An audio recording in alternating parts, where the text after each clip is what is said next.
up, y'all? Kofi Kingston here, and I would love to have a drink with Wrestling on the Rocks, depending on what that drink is, preferably non-alcoholic, you know? How's it going, Healthy Warrior Shaman? Soda. I would love to have a drink with Wrestling on the Rocks. Maple syrup.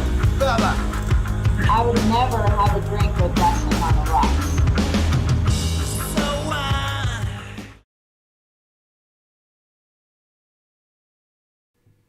Welcome to the dive bar of the IWC Wrestling on the Rocks. I'm at Ref Marsh. We are at WOTR the show. With me today, my drinking buddy at Beard_sports. What's up, Sports Beard? Hey everybody, how's it going? Long time no see. It's been Felt like I've been gone a decade and I just missed a week. Yeah, especially pay-per-view weeks feel that way for sure. Anytime that there's like, or not pay-per-view, I guess at this point it's premium live event. You come back and it's like 11 hours of wrestling happened in the course of 4 days, and you're just like, shit. Yeah. Yeah. No, I had a first time ever in Vegas and had a lot of fun, man. Won a little bit of money, like $37. 37? My wife won hundreds. So. You know what's weird is we didn't gamble a lot though, dude. Like I didn't go there to gamble. I went there to go to the Chicklets Cup, Spittin' Chicklets Cup. Shout out Paul Bissonette, Biz Nasty, and Brian Whitney and Mikey. All those guys, RA. They were really cool. They were very nice. And then obviously we went to the NHL skills competition, NHL All-Star game, and the NHL fan. So we went there for the whole NHL weekend, and it was just awesome. Like so much fun. A lot of fun. And one thing, I don't know if you know, I'm a Caps fan, obviously. Oh, by the way, thank you so much for the autograph, Dennis Maruk puck. Thank you so much.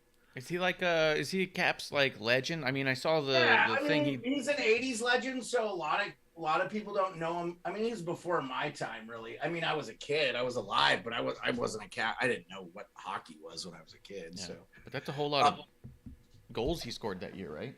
Yeah, 60. He's the only time. I think he did 61. Ovi had a 63 goal season and he's considered the greatest goal scorer probably in NHL history. Gretzky scored 92 one year. So, yes, he did. The whole thing used to be if you got 50 and 50, it was like a big deal, like 50 goals in 50 games. Yeah, so Mike Bossy did it. Mike Bossy was one of the fastest to do it. He played for the Islanders. He won 4 cups. He was an incredible player. His career was kind of cut short. Gretzky, the year he scored 92, had 50 in 36 games. It's ridiculous. And so it's just when one player is so much better than everybody else, that's the generational guy. It's the Jordan. When people debate, it's if you took all of Wayne Gretzky's goals away, which Ovechkin's trying to break that record, right? Yeah. He would still have the most points in NHL history just because of his assists. He has almost, it's ridiculous. Yeah. He was supposed to be at the Spitting Chicklets Cup, and I didn't see him, but I did see his son, Trevor Gretzky, who cool. You may appreciate, because you're a Cubs fan. Yeah. But if you know this, he was actually a draft pick of the Cubs and played in their farm system, and I think he got a couple of shots at the big leagues, but just never. It's hard, man. Fucking. They say 1% of Division I collegiate athletes go pro. Now, baseball doesn't really follow the college mold as much. There's many. Baseball and hockey are so similar. I always try to because half the kids don't go to college to play in the NHL. Half of them do. It's starting to become a larger number, but most of the kids go to what they call junior A, and then they'll play in the minors, unless they're really good, and then they'll just play right in the NHL.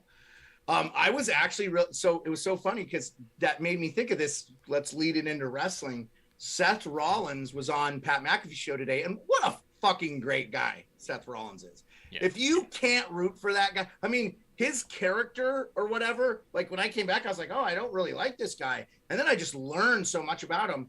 What a good dude. Started in the Indies. I didn't realize he went basically from the Indies to WWE. I think that's an indication, though, of how good he is. And it's so funny because he's not real big.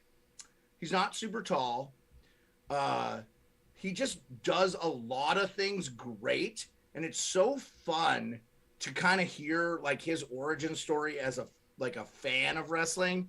If you're devout and into it and know it, and then, you know, like make your body physically able to perform it. I just have so much respect for that guy. Hey, check out that interview if you guys get a chance. Pat, usually he will re-release his show with specific interviews if you don't want to watch the whole show or try to find it. So it was today. It was the 9th. It was awesome. And then yesterday, The Miz kind of like photobomb, like not like, so Pat, so it's, I don't know if you're familiar with the Super Bowl and Radio Row, but it's like they throw all these national radio shows into like a fucking warehouse convention center right by the Super Bowl, and then just everybody goes in and does these interviews. Well, The Miz was like, "You didn't have me on your show," and blah blah blah. He was all, dude, again, like I love what The Miz is doing. I know Bishop and you don't care for him much, but I'm like, man, this guy is like an awesome heel. It's so fun. Like, even in real life, I was like, oh my God, if I met The Miz, he would be kind of an asshole, it feels like. But it's like he's in character as The Miz so much. And well, I mean, in fairness, I've never wondered why people like The Miz. He's just not something I particularly really like. There's a lot to like about him, for sure. Hey, Michael Pellegrini in the chat. Shout out Michael Pellegrini. This is absurdly early, and I wasn't prepared. Yeah, dude, it's happy hour. But you know what, though? I love that you come to the show, Micah, and I appreciate it because I like having the live guests. I think it just changes the show. Yeah.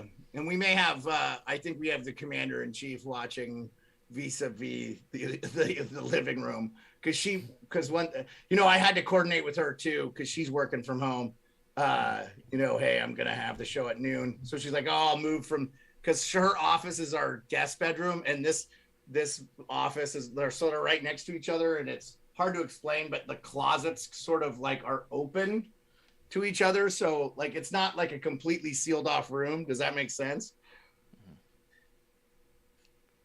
So what was going on with Seth on Pat? What was he?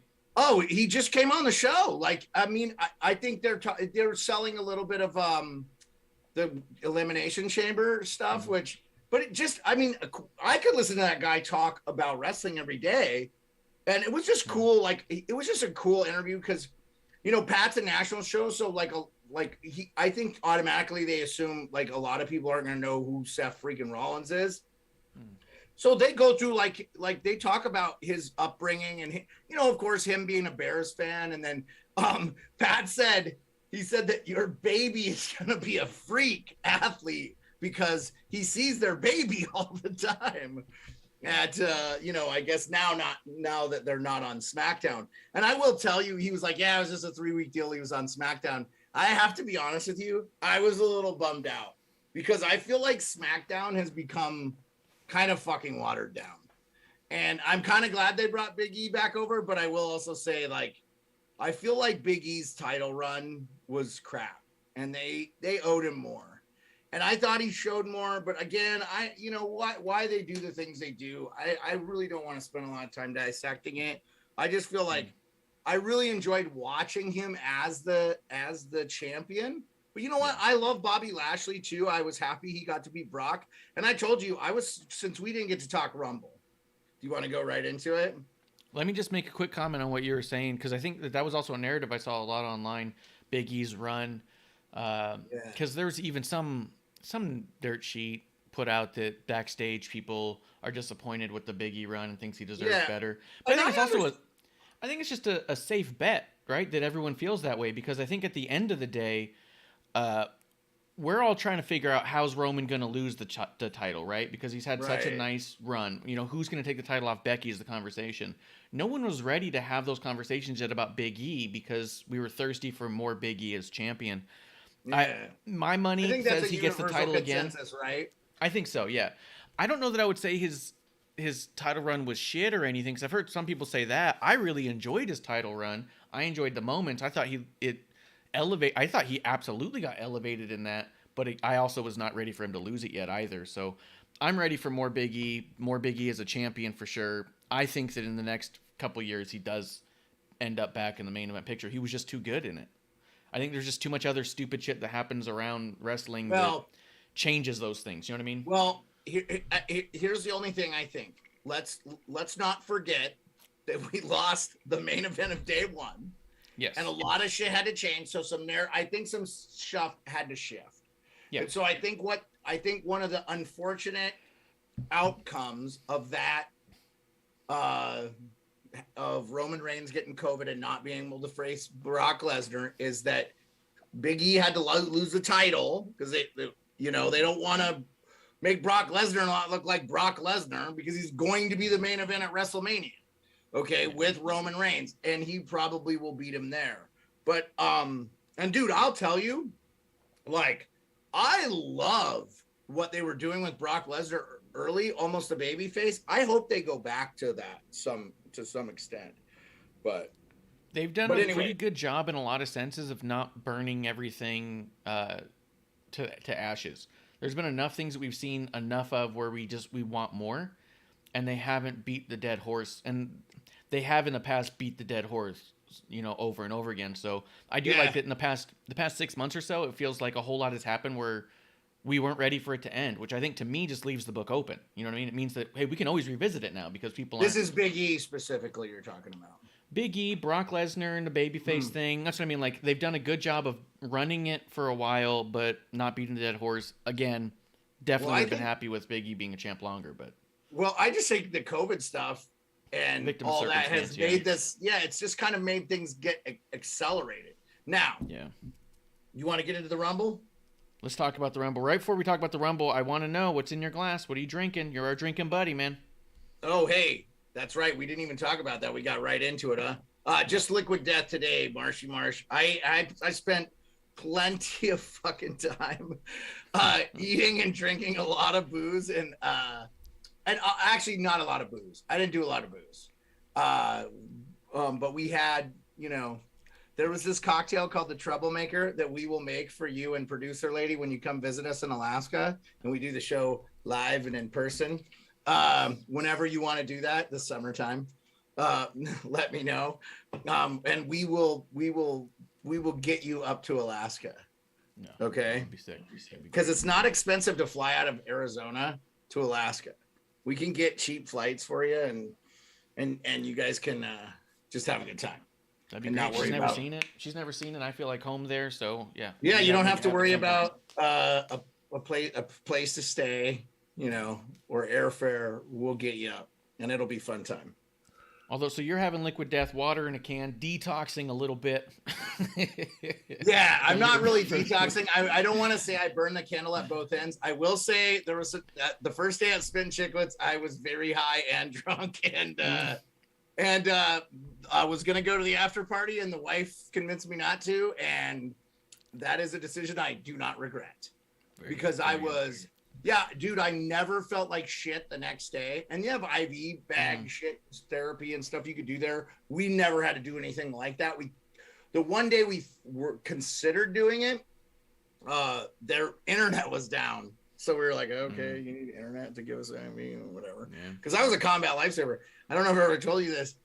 In the Army, like, they EMT3s can't give an IV, or they can, I don't know. But like, I wasn't even a medic. Like, we could give each other IVs. Like, oh, you're dehydrated. Like, when everybody got their Thai jump wings in the 501st, the unit I was in, and jumped into Thailand, like, the whole battalion fell the fuck out as a heat casualty. So there were medics running around giving IV bags to guys so they didn't, die of a heat stroke. Yeah. And it's one of the best things you can do is give fluids to people if you know what the F you're doing. Well. Yeah.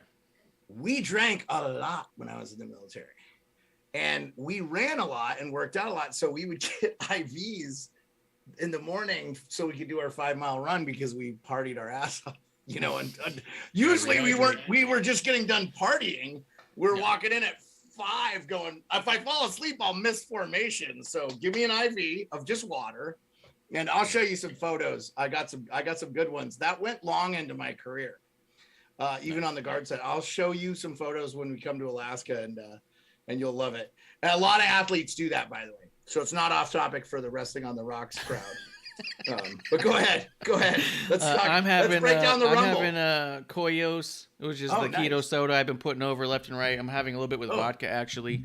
It's been really good for me. Speaking of which, I didn't finish the story about the drink. This drink, the Troublemaker, is vodka-based drink. It's very good. And it's like cucumber infused with raspberry or strawberry. And there's some triple sec in it. It's incredible. It doesn't taste like alcohol. It's very refreshing. Perfect Arizona drink. The irony of a refreshing alcoholic beverage, because it's dehydrating, but it sounds like it's not. Dude, I had like 4 or 5 of them one night. I didn't even feel buzzed. So I don't know if they were putting a lot in there. But my liver went pro in like 1998. So like it's a Hall of Fame. Like I'm alive and I'm not a drunk or alcoholic. So, but I love me some good alcohol. And you're a bourbon guy a little bit, right? Yeah. Steph and I ate at Wolfgang Puck's restaurant in the hotel we stayed at, the Palazzo. Shout out to fucking Palazzo. Awesome fucking place. Called Cut. I had to have a Wagyu Snake River Farms 8-ounce filet mignon. Incredible steak. Everything was done to perfection. They had this old-fashioned cart bar, and they had 2 whiskeys. And one was called Boss Hog, which if you're a fan of the Dukes of Hazzard, you might get the reference. It was like $130 a glass. I did not have that. I had the 30, and they did a smoky. Oh, so good, dude. Anyway, I could talk about Vegas all day. We ate a lot of food. We ate out a lot. It was a fucking blast, and it's good. Everybody says it's pricey, but coming from Alaska, we were like, oh, no, it's fine. It's not expensive. Same old. Yeah, we were in Phoenix that night, and we were getting something to eat before we went to a concert. And on the TV, they had the All-Star Game thing going on, and all of a sudden it clicked for me and producer lady because we were like, I don't know what he's doing out there. He said there was stuff he wanted to do, and all of a sudden we saw Sports Beard with pictures with hockey players, and then we saw the All-Star stuff going on where they're like doing trick shots into the water, into the Bellagio fountain. We were there for that, stuff. dude. It was so cool. Yeah. And so we're watching it, and we're all like, oh shit, this is cool. And then all of a sudden producer lady said, oh shit, that's exactly what Sports Beard is at. And I was like, holy shit, you're right. This is dope. That's cool. And then it was a lifelong dream to go to an All-Star game of any. We could have also gone to the NFL. Pro Bowl was there too on Sunday, nice. But I didn't feel like dropping another $2,000 for tickets. Yeah. And the Pro Bowl, it's like the one football game a year I don't give a shit about. I mean, like, I think it's an honor for those players to be on it. It used to be in Hawaii. I think when it was in Hawaii, the players were like, hell yeah, I'm going to Hawaii, free trip to Hawaii. Yeah. And, I think a lot of people that was part of the deal too.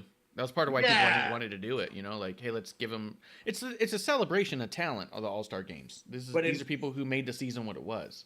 Well, here's the weird thing too. And somebody brought this up one of the radio shows, and I'll ask you this question because I wonder if the WWE could do something like an All-Star thing. I guess it's WrestleMania, right? But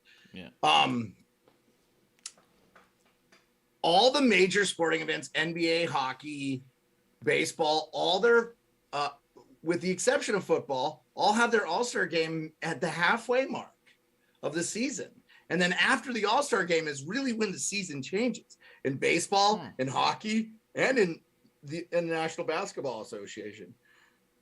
Football has theirs, like, at the end of the season, wedged between the NFC-AFC Championship game and the Super Bowl. Yeah. They used to have it after the Super Bowl for a while, too. It doesn't make a ton of, I feel like they could do, what they should do is do a mid-season, thing, but, not have a game and just honor those players that are doing really well. Because a lot of, especially this year with the NFL, it felt really long, and they added just an extra game, but it ended up being 2 weeks or whatever with the buys. And it just felt like a really long season. I was ready for it to be over. I know there are people that bet football and stuff that was I was just no, I want to just focus on hockey and wrestling but as those being the triumvirate of what I spend the majority of my time. So I don't even have a time to watch NBA or college basketball. I like those sports. I just can't invest the time. So especially so let me answer what I think you're trying to ask. For me, I've not watched as many sports as I watch NFL. I don't follow every game by any means, but I've always watched NFL more than I've watched any other sport. And so Sure. I'd always assumed all the All-Star games were at the end of the season. And the reason I always appreciated the All-Star game being between the championships and the Super Bowl was because typically you didn't see people who were going to be in the Super Bowl in it. It was kind of like a celebration for the talent and the players who weren't going to Super Bowl. Because if you're going to Super Bowl, you're getting the Super Bowl. No, You know I what mean? agree. No, like- and yeah. that's true. Like there are players that are in the Pro Bowl or that were voted to the Pro Bowl that are playing on the Super Bowl, so they don't go to the Pro Bowl anyway. Yeah. So yeah, I'm with you. And look, I don't think it was a problem that it was in Vegas. No, here's what I'll explain. Not unlike WWE where they have 2-3 events a week now, right? So 3 times 52 is whatever, close to what baseball plays. Baseball plays 162 game regular season. Okay, it's long. Now that's not going to happen this year, I don't think, because it looks like there's some labor stuff again with baseball. I think with how people's attention spans are now, you can't afford to not be scheduled when you're scheduled. If I knew a billionaire owner, I would shake him in the fucking and just be like, what the fuck are you doing? You're going to ruin the sport because you are quibbling over money you'll never be able to spend. Oh my God, I could just rant forever. But, baseball's 162, basketball and is like 86, hockey's 82. Those are such longer seasons with so many more games spread out. I think that's why the NFL is so popular too. If you're a fan, you had to go to 8 games. Now 9. Now you have 9, right? You have 9 home games you get to go to. That is not hard. Now it costs more, but if you added up 41 hockey tickets, it wouldn't be as much as what one football ticket is, or divide, so. It's why I've never been to an NFL game. This is stuff that always been priced out of it. But let's go in to the Rumble, because we haven't got to hear from you about what you thought of the Rumble, and I was really curious, especially going into it. The winners being Ronda and Brock Lesnar had created a whole lot of internet buzz and such. Very, very split fan base, I'll tell you that. What do you think of it? Well, I enjoyed it, but can we talk about the fucking elephant in the room that's named Shane McMahon? What the fuck is going on there? What is happening? Did you hear the reports that he was like, this is what's going to happen? And I guess he was going to create some Seth Rollins feud within it. And then Vince pulled Rollins from the thing, which Rollins is working his ass off. I think we should start calling Seth Rollins the hardest working man in sports entertainment. Because he's on, he's been on both brands like frequently. And then it's like, he's involved in everything and he kind of needs to be, right? So I really enjoyed the Rumble. I wasn't disappointed because I didn't have any expectations. I was surprised Rousey was the one, but actually, am enjoying I'm like, I'm good with this. I'm a fan of I want Ronda to do, I become a fan of her. When she fought UFC, I wasn't a big fan of her, but when I found out about her father and stuff, when she would I just didn't think she needed to be the heel in in UFC because people loved her. So she could have been a lot kinder, I think, and whatever she needed, she's an athlete and whatever she needs to give herself that competitive edge. And I feel like she has to do that a little bit with wrestling. And I know the wrestling fans and her have whatever. It's tough. She's coming into one of the most stacked the best women now. This is the golden age for women's wrestling right now. Like the women that are in there are Becky Lynch, Sasha Banks, the EST, like Xia Li, who's the tank, the girl that rides in on the tank. Yeah. Shotzi. I mean, like, they're just Bailey, Asuka's still around somewhere. Yeah, there's just like, Bailey is not back. And even the women that aren't in but are always talked about, like Paige and like, my goodness, like you are in the. I mean, the women's division is so stacked that Toni Storm walked out on the company, and ultimately it was kind of like, well, I guess she's just gone. Yeah, it sucks and she's incredible. For the fans. It sucks for the fans. It does. But yeah, we didn't even mention Nikki ASH, Rhea Ripley, who was awesome. Natty. Like, yeah, like there's even the lower level. Well, the 24/7 is a lower level of the women's division. You know, and Becky Lynch is incredible. So, and then, you know, I'll say this. SmackDown, I just said earlier, SmackDown needed a shot in the arm. And, you know, we got Brock now. They got that back. But really, SmackDown needs help because it's 2 hours. You got to have intriguing stories. It just can't be the Usos and Roman fucking everybody up forever. So I know that's probably going to be the case until WrestleMania.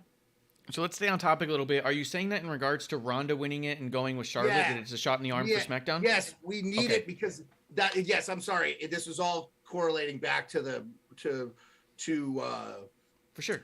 The I'm just trying to make sure. I know you guys already I'm had on your the same page. Yeah. No, absolutely.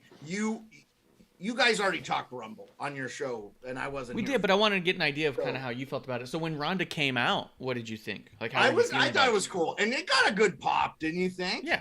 Oh yeah, I think so. I thought the fans were super receptive, which I was super happy for her. And then, you know, I don't know, man. Like, I don't like the only thing I didn't like is you got to have about her having a baby. Kind of thought that was dumb. Oh, that wasn't on the Rumble. Let's stay on topic with the Rumble. Well, I mean, we can talk about Ronda as a whole. Like, that's still topical. I just feel like SmackDown needs her. One, yeah, probably nobody wants to wrestle Charlotte anymore. I'm just gonna guess. If I was on that roster, I would not want to fucking wrestle her. Well, Tony Storm quit after wrestling. And the ones that do wrestle her are like the best of the best, and they're just used to her. Or they maybe they get behind. I hope they get along behind the scenes, but I don't care. So, because honestly, she could leave SmackDown and would not hurt my feelings. Move her back over to Raw and have another feud with Becky Lynch, even though it's annoying. I just don't want to care about it. I just because I can't, and anyway, we go on this Charlotte diatribe. I just want to stay away. I feel like if we just stop talking about her, she'll actually go away. Yeah, let's talk Ronda. Yeah, so she brings up that Ronda's a mom. I'm super. Yeah, they don't need to bring that. I think that's stupid. Don't bring because Becky's a mom, you know, and Bailey's not a mom. Sorry. But no, like I will say this: Beth Phoenix is a mom. Beth Phoenix is fucking cool as shit, badass. Still looks convincing. You know, get the fuck out of here with that mom bullshit. Well, here's two positive aspects about the mom bullshit. For one, Ronda had her baby 4 months ago. That's a 4-month return to wrestling. That's crazy cool, and because she doesn't look bad at all. You know what I mean? Like she looked good out there. Secondly, I thought it was just kind of cool. Someone pointed out, I think it was even Mick Foley, that the Royal Rumble was a rumble of like almost celebrating moms. It had like 6 or 7, maybe 8 women in there who were moms, which is really nice in an aspect to mention. Then don't degrade them. I didn't understand. Like that was just a dumb thing that wasn't necessary. And I don't get hypersensitive about shit like that. But I was like, I cringed at it. Anyway. Oh, I agree with that aspect. But the idea of talking about Ronda as a mom and the moms in the Rumble, I thought was cool, celebrating that. But then, Charlotte trying to twist that into a negative was kind of like, eh. But yeah. There was what was the opening match was Roman and Seth. Seth, great fucking match. Probably could have been twice as long. There was another match in there that I loved. I was like, oh man, I wish that was about 15 minutes longer. Like I very rarely am rooting for matches to be longer. I just want them to be really good and productive. Yeah. This is going back to the Rumble since I feel like we hit Ronda. I thought it was great. And I'm really excited. I'm going to be a big fan of her. I'm going to really want to see her. What did you think? But right before we leave Ronda altogether, Ronda had a promo segment on Raw with Becky and a promo segment with Charlotte. I felt like we got 2 different Rondas there. Did you get to see the entirety of those promos? So I watched the one with her and Charlotte. I missed the Becky one. Which is probably better. Something about the Becky one, she came out and it was almost like flat, like she wasn't interested. It was just a weird, almost robotic thing. And I was like, what is this? This is really weird. She leaves. She came back on the Smackdown one, and that's when I felt like we got Ronda who's in it. You know what I mean? So you probably got the better of the two. That's the one I saw. Yeah, sorry. So that was cool. So then you've only been seeing good Ronda so far. Yeah. I did see a little scuttlebutt about being a little bit duality there, like you were talking about. But dude, I've been trying to listen to Bishop and just not spend a lot of time in the and the dirt sheets. Oh yeah, don't. Yeah. Yeah. Just enjoy the product. You know, like TJ Jefferson said from Rich Eisen's show, just be like, hey man, like, yeah, who cares what you like? Just like what you like. You don't have to shit on this or that or the other. Because that was just an observation I had made, and I was like, oh, this isn't. I was like, at first I was like, this is really weird. Ronda's coming out weird, and then the SmackDown came, and I was like, okay, cool, never mind, she's back. I don't know what it was, but she's doing it. So yeah. Yeah, and I don't think you're the only one saying that. I think I saw a lot of that, like, oh, she was kind of on Raw, and then so I think maybe I kind of went out of my way to avoid Raw anyway. And I don't like Raw. What? I wonder if, like, because we're not insiders, we're just guys who like to drink on YouTube and talk wrestling. There's part of me that wonders if Ronda came back fully expecting she was going to get Becky, gets to Raw, and finds out she's getting Charlotte, and that completely changed her mood, and she just went out there and did what she had to do and left. And then by the time she got to SmackDown, she had time to digest it and say, okay, well, I got to do what I got to do. You know what I mean? Well, they need somebody for Charlotte, right? Because again, there's really not anybody. I guess you have to, but yeah, I don't know, man. Like, honestly, it would be honestly, I almost feel like if they had done a better job pushing, so that was the one. I feel like let's say if Doudrop would have won, let's say Charlotte's not in the equation, she's taking a vacation for 6 to 9 years. Don't you feel like they could have there was enough push behind Doudrop that would have been I know that when you want WrestleMania, you want it's got to be The Rock or Stone Cold or something, but like no, like just give us what we're watching, like give us good stories that make the WrestleMania mean something, because especially to the fans that follow Die Hard, right? Yeah. So like I thought, and it wouldn't have hurt Becky at all, and I bet Bishop would agree with me on this. If she would have lost to Doudrop, everybody would be like, yeah, of course, Doudrop. I really feel like they could have like Andre the Giant pushed Doudrop just because she's so physically imposing in the ring, right? And she's good. She's fun to watch.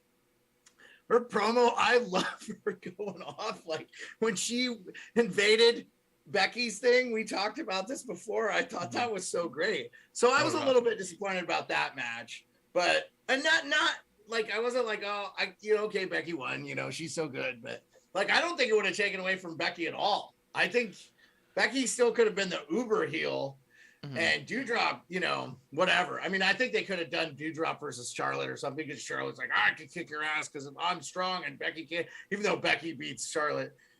So I don't know. And then I guess the only thing, like, you want to get to the men's rumble now? Go ahead. AJ Styles is incredible. Yes. I have to agree with Justin Time, like, should be Hall of Famer right now. Like, I was almost disappointed he wasn't in the Final Four. And I'll tell you, like, I wasn't, like, disappointed that I saw Shane McMahon, but I was like, what the fuck? Like, I was kind of like, what? Like, I was excited. Like, I really like Shane McMahon. Anything about Shane McMahon, and then he shows up, and then I hear the stories of how like Shane has this. He wanted to come in at 1. I read, and the only reason I read about this is because he got fired, right? Like he got fired from the WWE. What?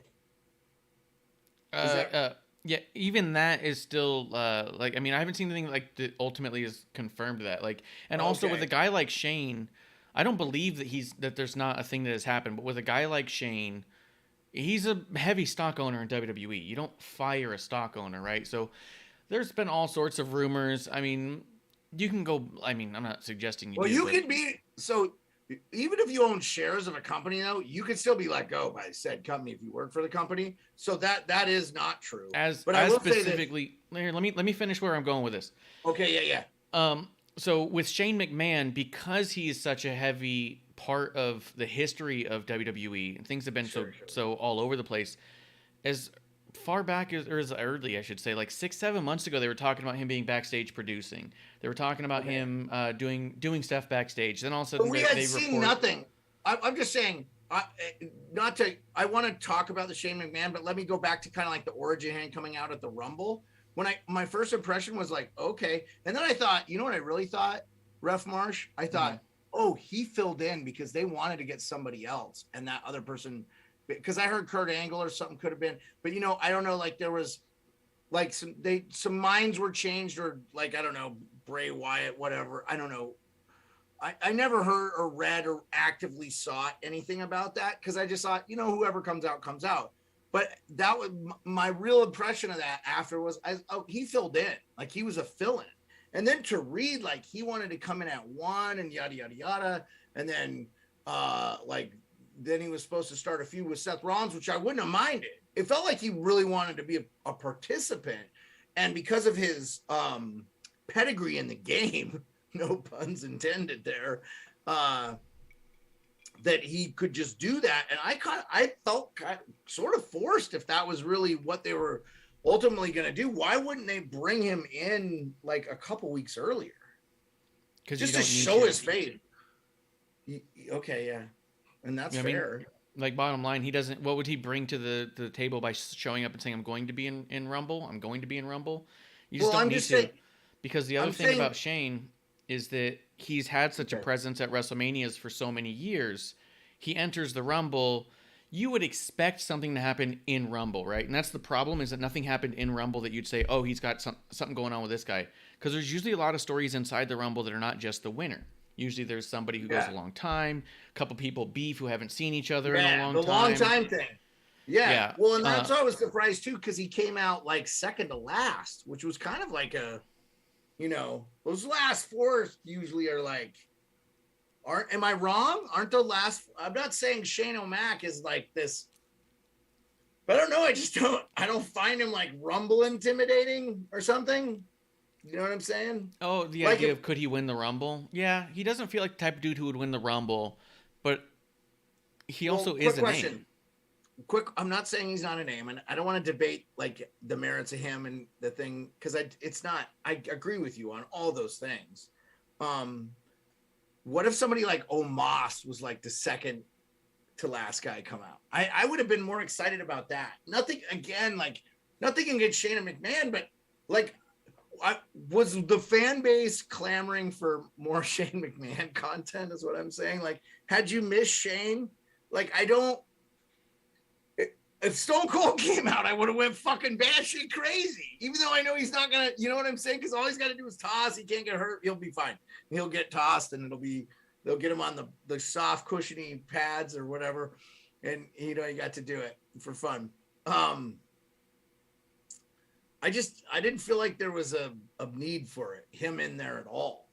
I mean, I thought they could have taken an impressive wrestler from, like I said, Omos was, he was in the Rumble, right? Yep. But like, Omos is the second to last guy. This is going to be really hard, And then I wanted to ask you one more quick thing about that specific part, the men's Rumble. The Kofi thing, I think, obviously that was they wanted him to go more, but it was so obvious that his feet hit, they had to be like, okay. Yeah, they handled that right. Yeah, that was not the plan, right? He was gonna have a bunch of deaths. So that, I think that took away from it a little bit too. As far as just the men's, like I said, I enjoyed it. I thought the Rousey pop was cool. And that was the thing I came away from it, the Rumble. Brock coming back after losing, I was like, that was pretty cool too. But I didn't mind that at all. I mean, I would like to see him be vulnerable a little bit. Just instead of F5 and everybody like just womp, womp, it's a little bit, okay, you don't have to be like the scythe of death. I mean, like, you can be a little bit vulnerable. You are a human, even if you are the alpha male of our species. But yeah. Yeah, I thought it was a little too one-sided by the end of the match too. Yeah. But they're telling a whole other story there, and I guess we'll see how that plays out. My concern is this: is when Brock enters the Rumble, he's going to win the Rumble. You know what I mean? Like, so there was who you had before Brock is almost irrelevant to me, because you just had a bunch of people who were going to do other things. The problem was that they didn't do a bunch of other stuff within there. But we didn't even know he was in the Rumble, right? That was supposed to be the biggest surprise. Like, who would have been a bigger surprise than Lesnar? The Rock, maybe, right? Yeah, that's probably it. Yeah. That's it. But yeah. So when he goes in and he wins it, I wasn't terribly upset by it. But the idea now that we're going to an Elimination Chamber match with Bobby Lashley and Brock Lesnar in the Elimination Chamber match does make me a little concerned that there's no reason to expect that Brock doesn't win that. And then what was the point of the Rumble at that point? Because then you will have discredited 2 whole matches in it, right? I was actually shocked. I didn't know about Elimination Chamber. I guess Elimination Chamber was the one I forgot that's in between or whatever. Because I thought Rumble, and then I'm thinking WrestleMania. So I was kind of like, are they going to give us Bobby Brock again? I don't know. Like, now we have this big thing where anybody could win. Here's what I'd like to see happen out of that. Okay. Is let it be controversial, but like, let's have Seth Rollins be the champion in Raw. And Bobby can try to get his title back from him or whatever. Because I actually like babyface Bobby. I think he's better. You know what I'm saying? I don't know. The heel thing is good too, but like the guy's too nice. That's the problem. You just know he's a nice guy. It's like, dude, we know you're so nice. So you like your mad is not that convincing. Like, and I'm an Army guy, and I say you're not doing mad real well, bro. Like, you need to fucking, get a little more pissed off. But I thought he talked too much on Raw. I thought that could have gone more MVP, but he was in his hometown and having fun. Yeah. So let him go. Exactly. Yeah. He was just having a good time. So, real quick in the chat, I just saw these. I don't know why my other chat window's not working right, but Jr. Lunar came through. He said, stream better be safe for work, which is true. He's working right now. Cheers to Lunar. And Just in Time came through and subscribed again for 12 months. He's got that WOTR championship belt now by his name. Cheers to my friends at the Die Bar of the IWC. Cheers, Just in Time. You were putting over just a little bit ago. He's on Twitch. Yeah, I was putting Justin over. AJ Styles is the man, Justin. Yep. Every time I watch him, I think about how I wouldn't appreciate this guy if you hadn't piped in about him. Because, I mean, that's pretty much it for the Rumble. I just, like, I enjoyed it. And I wasn't... Were you excited by Brock and Ronda being the winners in the moment? Yeah, I mean, so once Brock came out, he was going to win. So I'm like, oh, that's how they're going to get him and Roman. And I actually thought, okay, cool. I was okay with it. Like, and Ronda was just cool because, like, there wasn't a clamoring. We talked about this with Bishop. Like, I didn't care if she came back. I mean, but actually, I got to say, I'm really happy to have her back. And especially on Smackdown, where I would like to see a kick-ass woman that I could root for. And I will be rooting for Ronda. And I hope a lot of fans do. I know the fans were critical of her. And I think she can rub people the wrong way just a little bit because of her personality. But you have to understand, too, like, sometimes what makes those people exceptional is their fucking, personality. And that's why they became who they became. And, whether people want to say or what, Ronda was one-sided. Well, shit. Nobody could stop her from fucking taking somebody down and armbar in a sport where you can do a lot of shit. So, like, I was, like, always in awe of what she could do. So I want to see her. I think if she really can put the effort in, I think it'll help build her career. Because look at what it's done for the Rock and Cena. I was going to say Cena would have been a cool pop. Like, that would have been a cool pop. Because have you gotten to watch, by the way, just since we're done talking about the Rumble and before we go on anything else, have you gotten to watch Peacemaker? Yeah, we catch Peacemaker every week. Is that not fucking the best goddamn show you've seen? So it is good, so man. Dude, I am telling you, like, he's got me in the feels. He's doing such a fucking good job taking that fucking chode of a character and making him likable, and it's so good. Yeah. Like, so good. I know it's not related to WWE, but John Cena is a wrestling legend, and I have loved him. Like, the first time I wasn't watching wrestling, but he came on like Conan or something and started rapping, and I was like, this fucking guy is so cool. Like, I'm a fan of this guy. Yeah. So I really like him. And I've just been a fan of him, even though I didn't watch wrestling at all when he was. But I was like, dude, fuck, I remember being disappointed when I heard he was finally joining the MCU or the DC universe. Yeah. And he was Peacemaker, and I was like, man, I never gave two shits about that character for 1 second. So I was really disappointed. And I was like, what the hell is he going to do with it? And at this point... That's how you found out James Gunn was writing that bitch like, whoa, oh my God, James Gunn is the shit. He is so good. He's made the best bar. I love the Guardians. Guardians of the Galaxy, so good. That was another one. He takes the characters from the... I didn't give a fuck about Guardians of the Galaxy. Kevin Smith talks about this all the time. You had to be hardcore if you liked Guardians. Like, hardcore. Like indie wrestler fan, you know? That kind of hardcore, yeah. So, but what else did you want to talk about? I love Peacemaker, by the way. We should make time to talk about Peacemaker on this show. It is so fucking good. And dude, I'm not a big fan of the DC movies they've been putting out. Batman comes out, by the way, in a week. Yeah. The new Batman with, I wanted to say Christian Bale. No, he was 3 Batmans ago, motherfucker. Robert Pattinson. Which it's supposed to be the longest Batman movie ever made, which I find interesting. Like 240? Yeah, the Nolan ones were pretty long.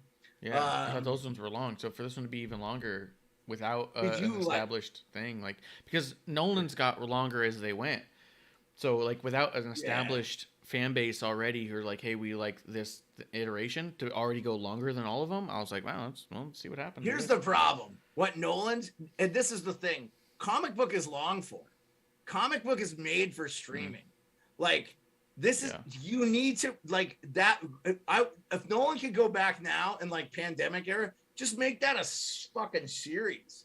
And then that ends up being, like, 5 fucking seasons over, like, 30 episodes at, like, an hour a piece, because they have to accelerate the storyline so fast. Oh, we got to get it over because dude doesn't want to do Batman anymore, but we got to finish, it's all a money shit. But those are my favorite Batmans. I mean, I like the original ones too. The Burton ones are fucking amazing. So I'm a huge fan. But I love the Suicide Squad movies. They were the newest one was really good, and it was so good.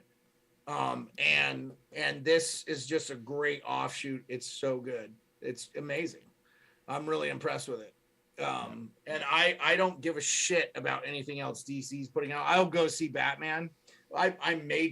Honestly, I just might wait till it's on digital to buy, because like we went to the theater to go see, what did we go see? I don't know. It's not important. Let's talk wrestling. Jeremy In Time in the chat says, cheers, friends at the dive bar. Cheers to Jeremy In Time from the In Time Wrestling Podcast. Oh, Jeremy. With him and his brother Justin. I have not met Jeremy, but you should have him on the show. We had him on one week. I'm trying to remember if it was, I think it was it was right after him and his brother launched their first episode.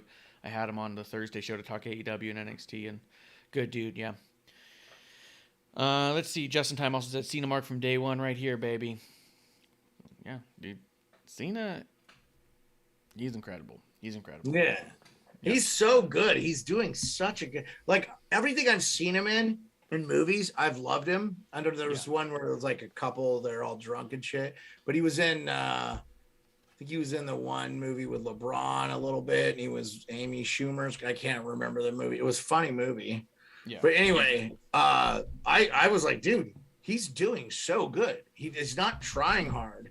And I felt like that with The Rock too, when I saw him in movie, he was doing good. I was like, oh man, he's gonna be huge. Good for him. Yeah. So, did you see the Sami Zayn getting thrown out of the Jackass premiere? No, I did not see that. Oh my God, that's so great. That is so, and I'll tell you what, like, I think if you would have pitched that to me, like, this is what we're gonna do with Sami Zayn and Johnny Knoxville, I would have been like, yeah, I don't fucking care. Yeah. But like from the get, I've been so in. Like, I'm saying, like, seeing is believing. It's so good. It's so fun. I love it. I did not see him get thrown out. I am writing that down. He was trolling Johnny Knoxville all day long on Twitter that day, where he was like posting videos in LA. He goes, oh, I'm here for the thing. Johnny Knoxville was responding with, please don't come to the premiere. I'm telling you, you're barred from here. If you show up, we're gonna remove you. Like they were just back and forth. Oh man! Yeah. I hope for show they did all that, and then they stuck him in the back and let him watch it, because he is that shit is so good, and it's you know what? Like a lot of times the corporate crap that they do within the WWE to promote something like a movie or something. It's like, oh, okay, yeah, okay. You won't remember it. You might remember this whole Knoxville thing. Yeah. It was done so well. Like you can do a partnership, a corporate partnership with another entity and make it fucking good. Make it really good and a really good part of the story. Like, it doesn't have to be, oh, hey, we're doing wrestling and then buy Wonder Bread, like something. So, you know what I'm saying? Like, I really fucking love it. I love it. It's good. And it's nice when it can every go time both we ways. rip the writers for being uninventive and lazy, we need to praise them for doing shit like this. Sorry. Mm-hmm. It's nice, too, to see it go both ways, because a lot of times, like you said, they'll just pop something up on WWE TV and you go, like you didn't get to see it, but during the pandemic, there was a match where they actually had zombies ringside because they were promoting a zombie movie. And it was this whole thing where it's all like, why the fuck did you just ruin part of my wrestling program with zombies, right? And then on the flip side, it's not like they put wrestlers in the zombie movie. You know what I mean? It's not like it didn't go both ways. Where in this case, you've got Johnny Knoxville on my Smackdown, and you go, okay, well, this is entertaining because it's Sami Zayn, but here's one where it went both ways. Well, not only are we going to show up on your show, but you're going to show up at our premiere. And if you go to like Getty Images, I don't know if you're familiar with Getty Images. It's a website online. Yeah. They usually have a ton of premiere photos and stuff. Getty Images has all these pictures of Sami Zayn at the red carpet and being thrown out and everything and tased by Johnny. And that's awesome. It's fantastic. It's so good, dude. I mean, that's next level. What do they call it when you're doing the story? Kayfabe? Yeah. Sorry. And that is next level. I love it. It was getting picked up by things like the Associated Press and stuff. Like I was seeing articles about this wrestler getting thrown out of Johnny Knoxville's premiere, and I was like, "This is great, man! It's great. It highlights both sides." You know what I mean? It's so good, and it actually could get someone intrigued. And I think we should praise them. We could be critical when it's due, but like we should praise them for storylines like this. And I'll tell you another storyline we need to praise them for again. And I'm going to go back and watch it again. Is the Alpha Academy versus RK Bro and like I love that. I think that's the quiz great. bowl or the whole thing. The whole thing they're doing. Yeah. It's so good. It's hilarious. And Chad Gable is a great heel. That's what I say. He's amazing. He reminds me of Angle, but I think it's because Angle was such a good heel too, right? And just like you knew that guy was so good at doing that. And it just feels like he's getting there, man. Like that guy is he's gonna be something, I think. I know that Austin Theory, all this Austin Theory talk, man, I mean, look at his performances in ring and stuff are good. Okay, I want to ask you this question about the Austin Theory thing. Do you feel like the Vince thing is a little bit creepy even? Creepy? I don't know, just his mentorship. I guess it's because Vince is so old now and he just doesn't talk the way he used to talk. His voice kind of sounds like a creepy old man trying to get like a girl to show her his private parts or something. He's like, hey, why don't you come? I'm just talking about Vince's presentation. His delivery, how he's actually doing the lines, but in the tone of voice. And again, he's old. He's in his 70s, so he just may talk. He did a lot of yelling and shit. You're fired, But I don't know. Anyway, I was wondering if you got that impression. I get a little bit of.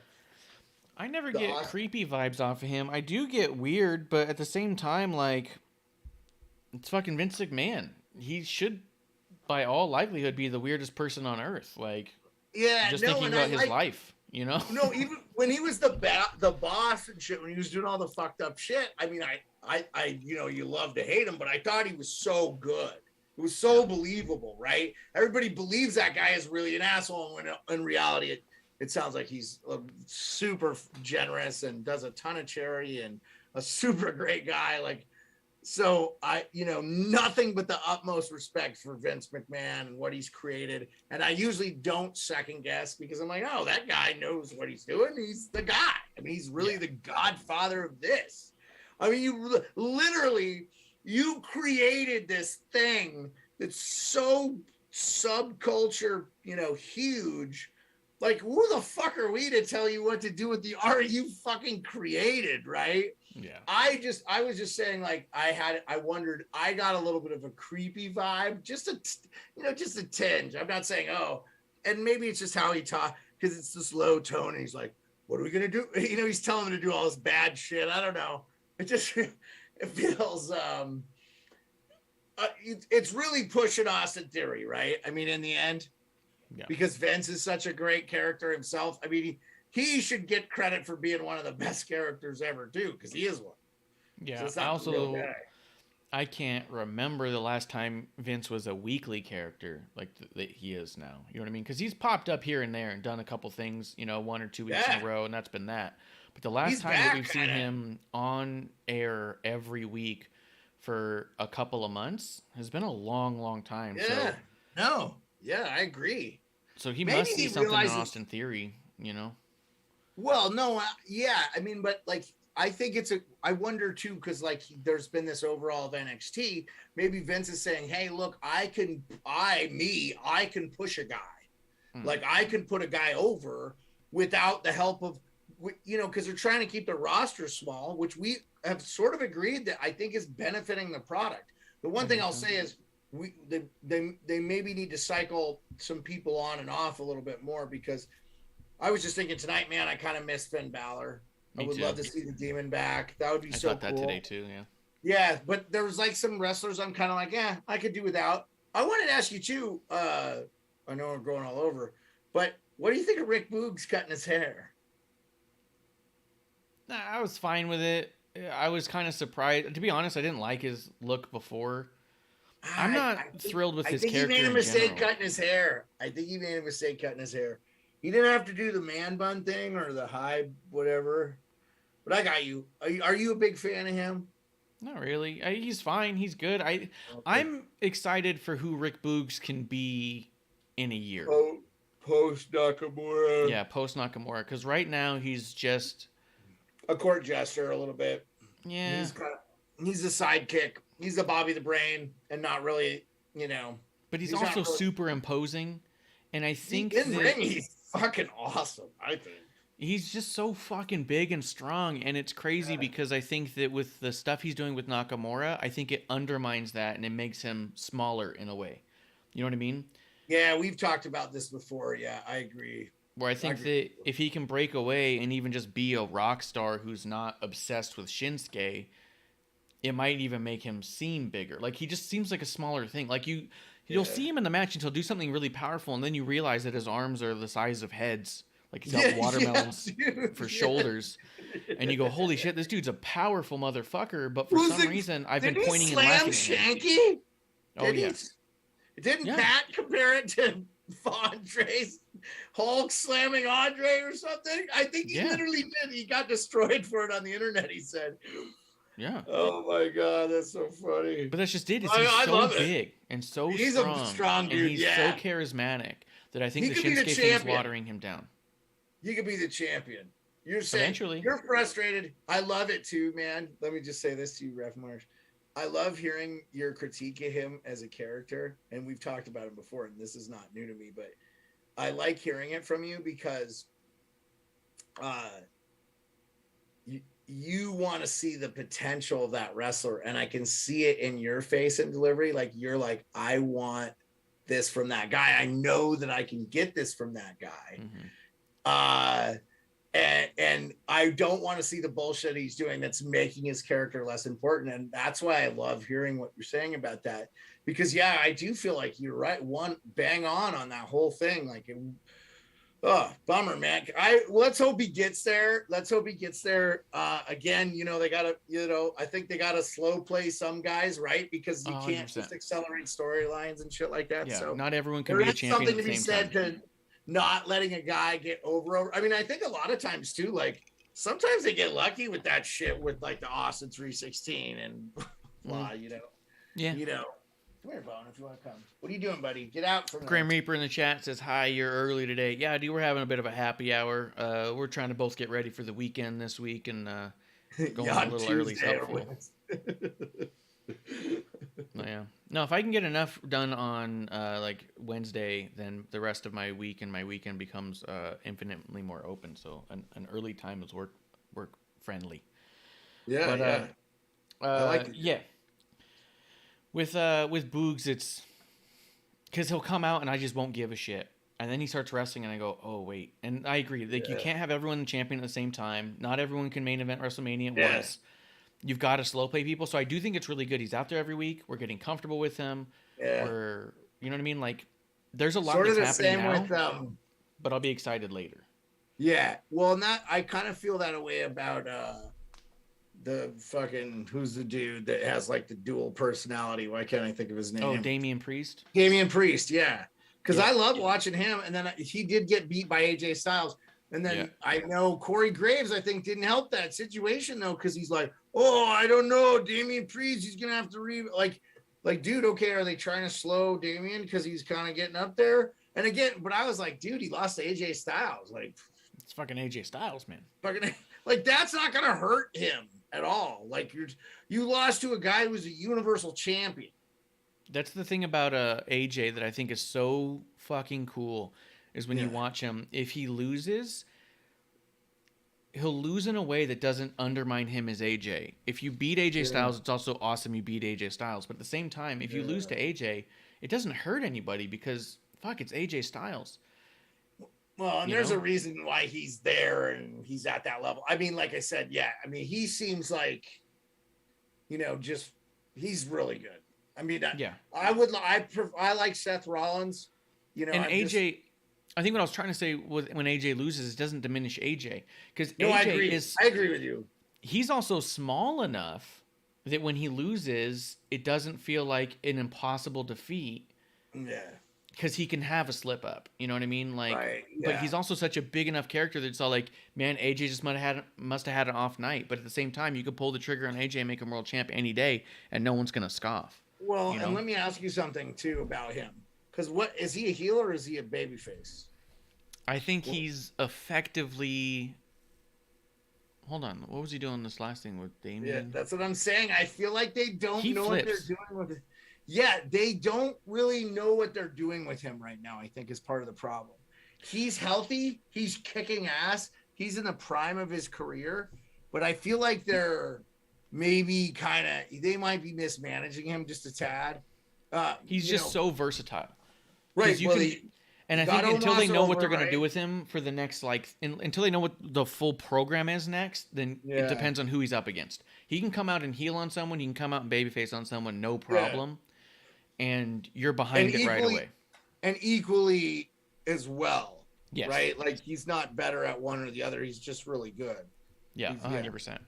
So I think he teeters while they figure out what's next for him, but they keep him out there wrestling because you take advantage. You have AJ Styles in your locker room ready to wrestle. You better take advantage of that. Yeah. And putting him in the ring with somebody like a Damian Priest, whether Damian wins or loses, Damian wins because he's learning something from AJ Styles in the ring that night, and that's priceless. But yeah, and it was awesome. What do you think about the Lita Becky Lynch stuff, man? I'm happy for Becky because there's no way that Becky's not thrilled about this. You know what I mean? So I was thinking, Becky was not doing a good job hiding her admiration for Lita. I kind of thought she fucked that one up. It was I was like, she totally loves this lady. It was fucking cool. What's Lita's like 50, right? So like something I like that, just fucking impressed. She looks good, man. Like, good for her. I really am. I'm excited. You know why I'm excited? Because it's not Charlotte. And I don't think Becky needs to. I think they've got enough feuds. I am a little bummed that we're not getting some more Dewdrop stuff, but we'll get enough. It'll get there, I guess. I mean, we'll get there. They're simmering a lot of people, and I think she's one of them. Dewdrop got that win over Liv, which I think was big. Yeah. What are they going to do with Becky at WrestleMania? I don't know, man. I've been wondering that too. So let's play that out a little bit. Yeah. All right, that's what I'm curious about. We have an Elimination Chamber match with a bunch of people announced in one open spot. Yeah. My hunch, I'm just going to put it out there. You think because we got it this weekend. The Elimination Chamber match, we have Liv Morgan, Dewdrop. I'm excited for that match. Bianca Belair. Yeah. Fuck, I'm missing some people. I don't know. Here, I'll look it up. Yeah, pull it up real quick. But there is a mystery spot. I think that mystery spot is going to be a major key player in that story. I think that there's a very big possibility, A, that it could be Alexa Bliss coming back to her Raw, the journey back to Raw therapy sessions, I think, have been going awesome. I've been really enjoying it. If you're noticing little subtleties in her getup and stuff, her stuff's becoming a little bit lighter. Her makeup's getting lighter. Are you talking about the Alexa Bliss stuff? Yeah. I keep reading nothing but people hate that fucking shit, and I love it. I love it. I think it's great. I think it's hilarious. I like the storyline, you jackwagons. We need some story, and she's not wrestling. So you think it's her? That's probably a good. I think it could be her because it could be a really good way to introduce her back to there and put her back in the main event picture right away. She is a big star. She does deserve those kinds of spots. But there's a part of me, kind of a big part, that feels like they could do a thing where they put Ronda Rousey in there and have Ronda win the Elimination Chamber. Yeah. Oh, I thought she was already in it. She's not in the Rumble or not in the Elimination Chamber match yet, but she's already said she's going to go after Charlotte at Mania. If she then enters the Elimination Chamber and wins it, she's now the number one contender for the Raw title. She can now then make a my boy main Drew event. McIntyre better beat Madcap Moss. Oh yeah, for Christ's sake! But then you have Ronda Rousey and Becky Lynch and Charlotte Flair in a main event part 2, a rematch of the triple threat from WrestleMania 35. I think you could do it, and I think there's a possibility that's what they're actually doing. I'm not saying it's what I want, but I think there's a really good possibility we're getting there. Yeah. Grim Reaper says Alexa on our TV is best for business. I agree too. And here's another thing. For the fucking internet community, the dumbass IWC that wants to count the minutes for the Queens of the Ring, Queen's Crown tournament and say, hey, they only had this much TV. They don't want to go back and start counting the minutes when you have, how many, let's see, we had Bianca Belair and Nikki Ash. We had Dewdrop and Liv Morgan. So this is the women's... Hold on, let me finish my thought. We had Lita and Becky Lynch. We had a segment with Alexa Bliss.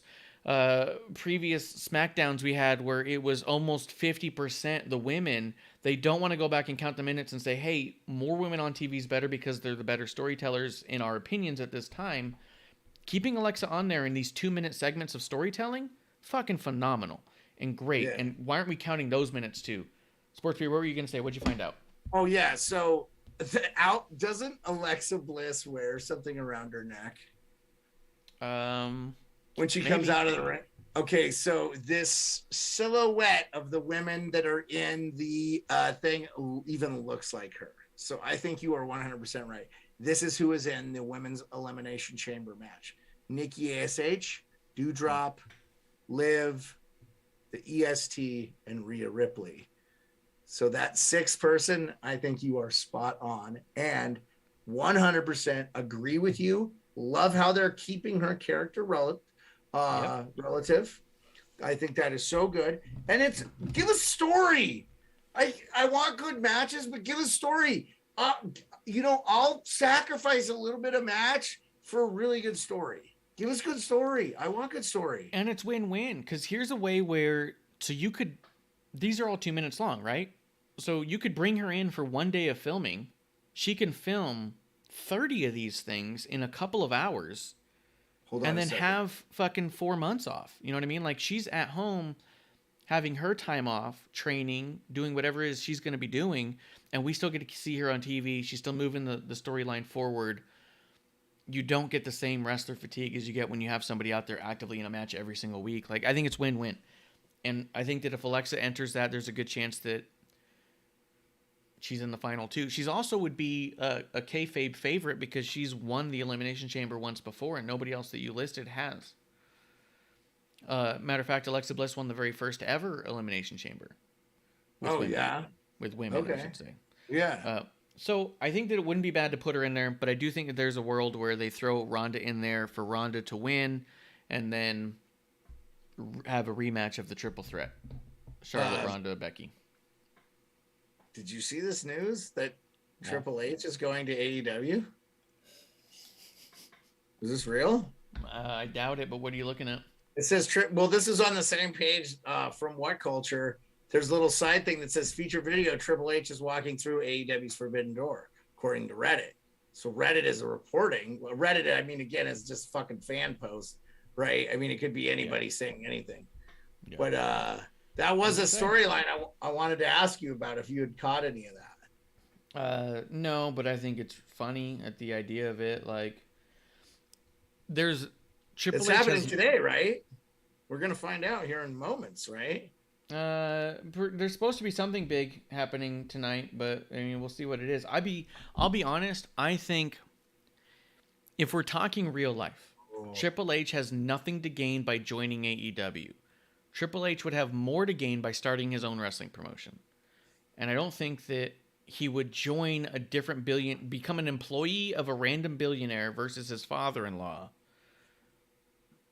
than he would in just taking his own money and starting his own promotion. You know what I mean? If I'm being honest. No, I agree with you. What if? Didn't Bishop cry this fucking conspiracy? I don't know.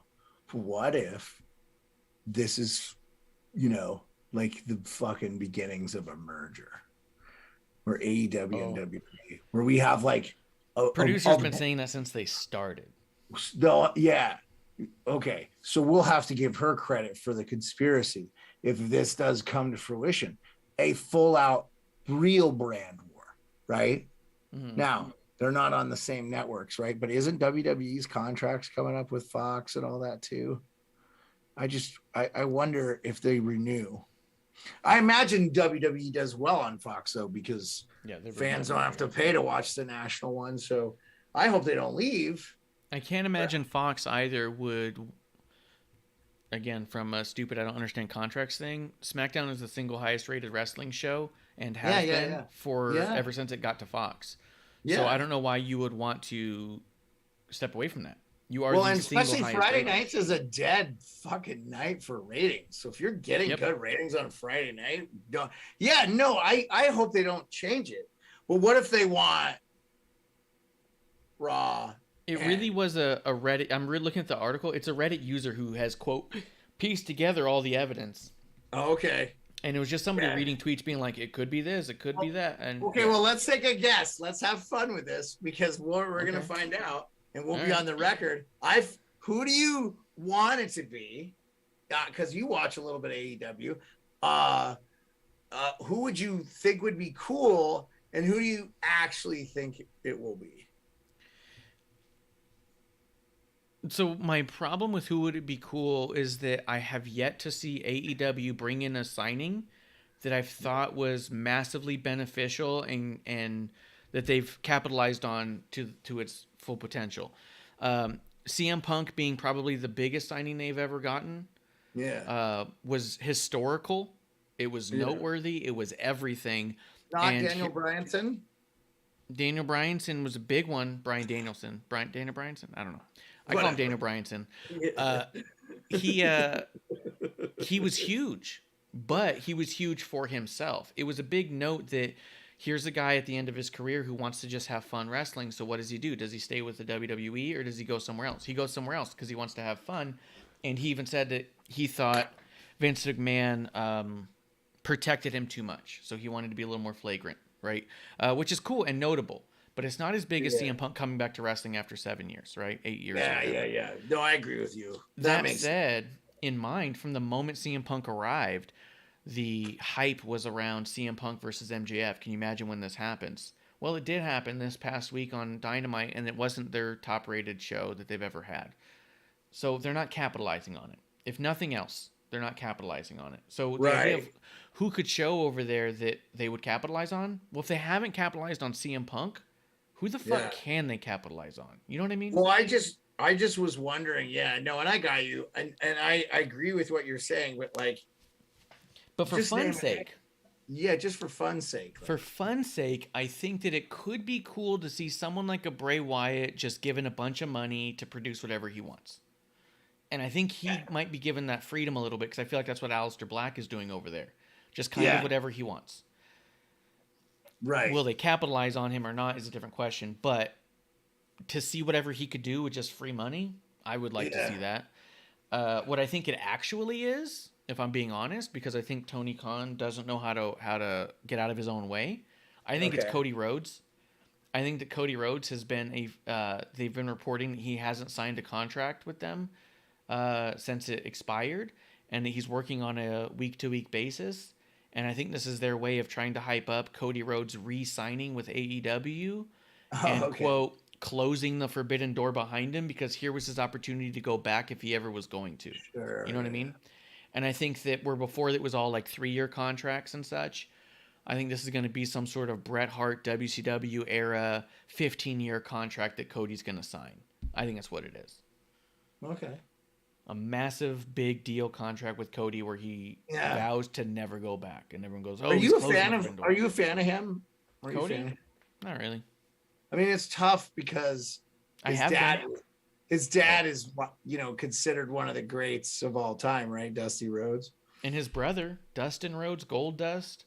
Yeah. Also absolutely phenomenal. Good. Massive fan. Matter of fact, I still have this. I'll show you this right now, because it's just right here. Isn't Gold Dust still wrestling in AEW a bit? He is, and he does a great job over there. But I'm such a big fan of Gold Dust that I still have this Bendham from '96 Gold Dust lying around. I got this fucking candy dispenser of Gold Dust. I've got a Gold Dust Signature Series Jacks in my storage unit. Like, I've got all sorts of Gold Dust stuff. Oh, speaking of crazy throwbacks, did you see the WWE signed Boogeyman? Did they? Yeah. Probably on a Legends deal to do little appearances like he's always done. Oh, I thought they were going to bring him in and do He's some a stuff. Monster, dude. If you see him, he's in the best shape. They were going to bring him in, I guess. I was like, oh, shit. Cool. Yeah. That was real news. He put it on Twitter, and it was like, thanks, WWE, and like, happy to be back. They should, though, too, because like you've said, there's a huge gap right now for that style character right now. We need that fucking... I love this story, man. Like, again, I'm going to go... I watched a lot of the Bray Wyatt stuff, and you know what's disappointing? I'm rooting for Bray Wyatt the whole time. Like, I don't want him to lose those matches. But I get it. Like, I guess he was the this is their letting the baby face win, I guess. So the Randy Ortons and stuff. Yeah. I will say this. As good as Boogeyman is, and he's in incredible shape. He's in better shape than you and I will ever get in our lives. I never liked the Boogeyman strictly because he eats the worms and it actually grosses me out. Yeah, that is gross. But it makes me stop watching. You know what I mean? It's just too gross for me. Like, I don't need to see a dude eating actual worms. It's fucking disgusting. I was never a fan of Fear Factor. Exactly. I wasn't. I just like I would watch. I was like, this is fucking disgusting. Why am I watching this? Exactly. This is fucking horrible. This is like people going, I will let you fuck me in the ass with a demon chainsaw. So if you give me $100,000. Yeah. I just. And that's what it feels like. And I will sell my entire soul out for fucking thousands of dollars. And I always thought,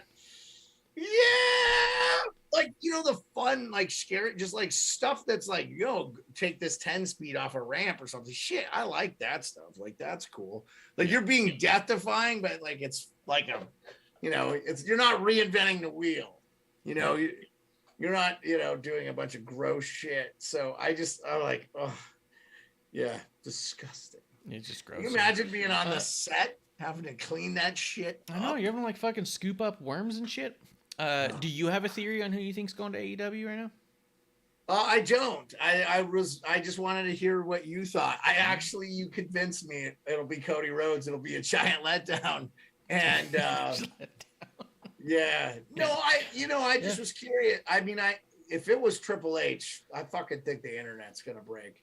Like, I might have to come on Thursday because like that's like unbelievable if that happens. Like, if that kid hits the fucking home run too, he's as reliable as it is these fucking insiders, right? No. Like, you're always saying a lot of these guys. I mean, some guy you might have actually, could be like a stagehand or have a brother or have connections or whatever and be like, get a lot of information. I mean, that shit gets out, right?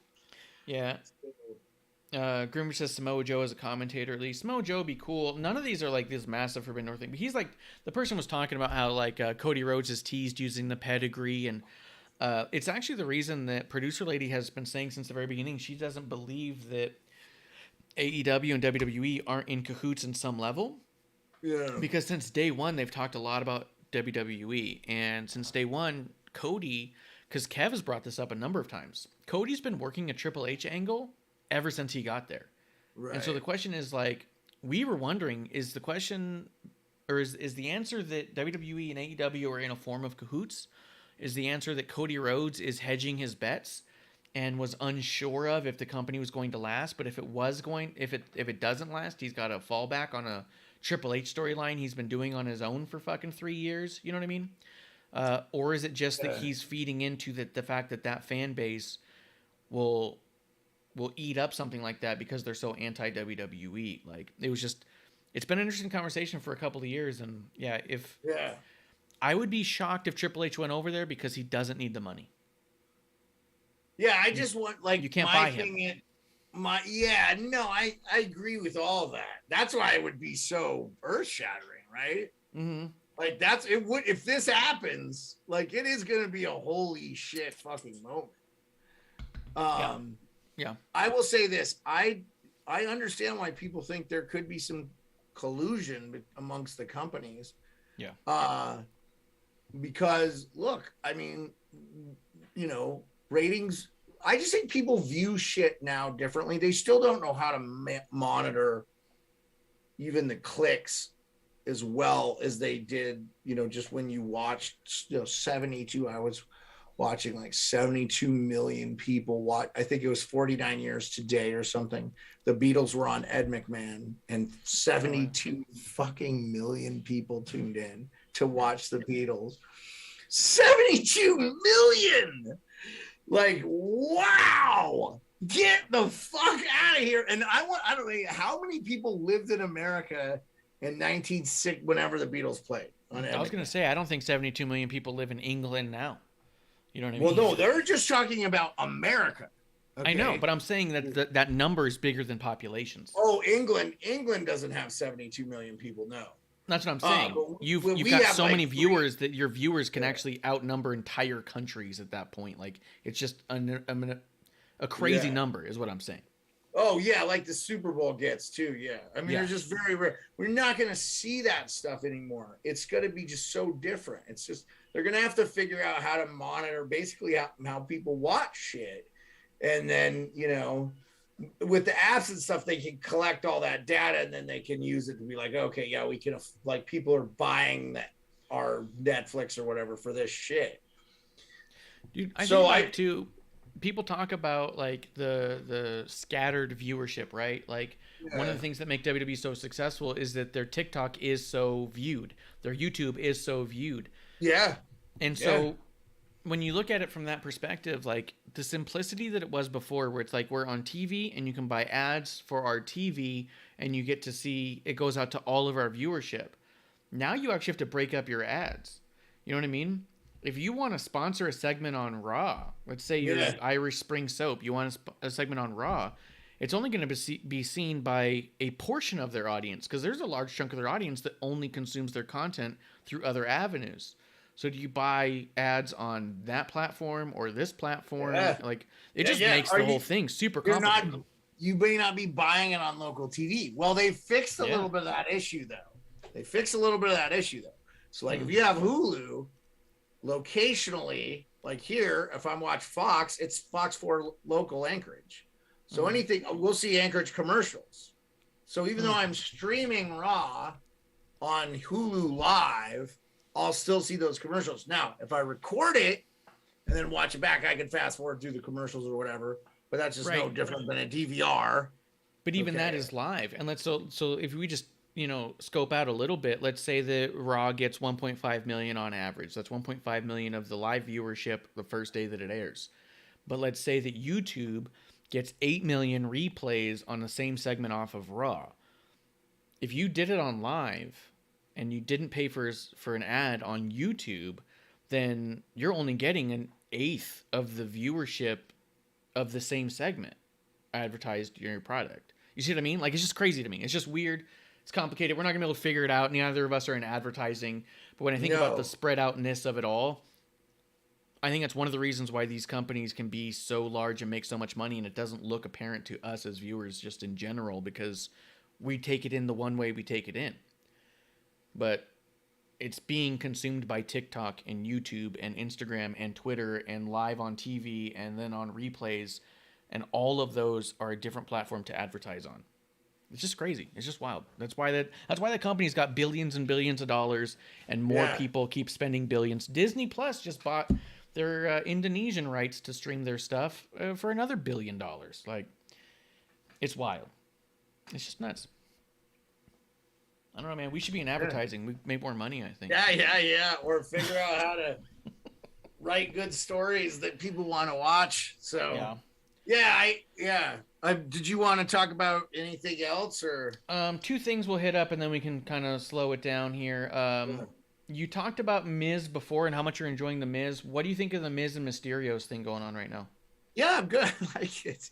That's what I said. That they just moved the Miz off Edge and Beth, but I'm like, I don't mind it, and it's fine that his wife's there and stuff. I like that dynamic. I think she's an effective heel too.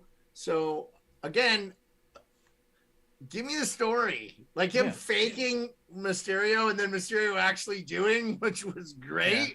I'm a fan, dude. Like, I'm a fan. It's good. And again, Raw is long, bro. So like, I need some story. Like, I can't be 3 hours of just like, well, this is a great match, but like, it's kind of, why am I invested in Cesaro fighting this guy? Like, give me a fucking story for, like, dude, the 24/7 stuff with R-Truth, I still get a kick out of that, because it's like they're trying to get that fucking belt, man. Like, it's so important, dude. And I think that, because I've seen other sites and stuff that will bitch about, on Raw there were this many minutes of wrestling.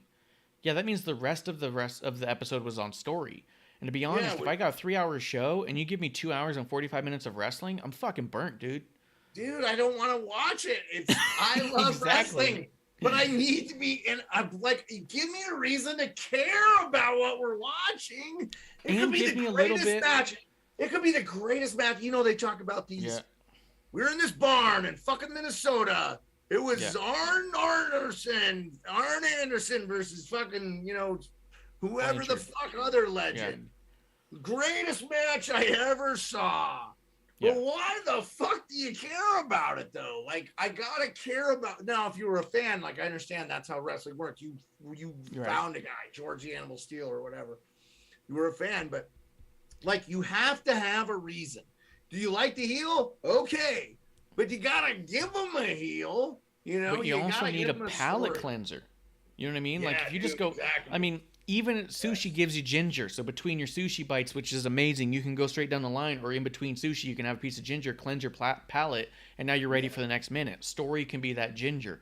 I just saw a great match. Give me a little something to cleanse my palate, get me refreshed, get me hungry again for that next match, that next sushi roll. You know what I mean? Like, I can't just have back-to-back matches, because it just feels, even if it's not, it feels like one eternally long match. You know what I mean? So I 100% agree with you. And I was just curious what you thought about that, because I'm kind of having fun with it. And Mysterio, I just keep going back to that kid is going to be doing so much, because he's got a literal masterclass. People were complaining he didn't go through NXT, but since he's got to the main roster, He's had matches and storylines with Seth Rollins, Buddy Murphy, John Cena, Roman Reigns, The Bloodline, fucking Sami Zayn. Now he's with The Miz. This dude, if this kid doesn't pick it up, it's only his own fault. Yeah, it's good. I honestly didn't give a crap what they were doing with them beforehand. So I like this. Like, I'm a big fan. Yeah, give me more. Give me fucking more. Give me an hour of that bullshit next Monday night. Like, I'm good. I love it. It's good. They, I agree with you 100%. I'm loving all the Kevin Owens and Seth Rollins stuff. Yeah, that's loving it. Stuff, man. It's those two are so good too, man. It's like fucking Raw. Like, why are those guys on Raw? I'm so pissed about Raw. Yeah. Oh my God, if they were attacking Roman, it would be so good. Mm-hmm. Oh, it would be so good, man. Yeah. They're doing great. They're incredible. Yeah. I guess the last thing, really, because we kind of been dabbling on all of it. Let me just get your prediction. I told you kind of what I thought they might be doing with Becky Lynch at WrestleMania. I think they might be trying to squeeze her back into a rematch of a triple threat. Do you think they're going that way, or do you think they're going to put her back with Bianca? Because a lot of people are vying for Becky versus Bianca at Mania. That would be good, and Bianca should win because she got fucking totally bitched. I just feel like they have not done any building towards that. Like, it would be good. Mm-hmm. I mean, they got time, right? It's like April. They got time. They got time to get us there, and their video packages are a huge thing. You didn't see it, but maybe it might be worth me showing it to you. On WrestleMania last year, we ended up with we had Bianca versus Sasha Banks, and the match was incredible. Just absolutely incredible and meaningful. The build to that match was so bad that a bunch of us were going like, oh no, like this should be the match. And this buildup is terrible.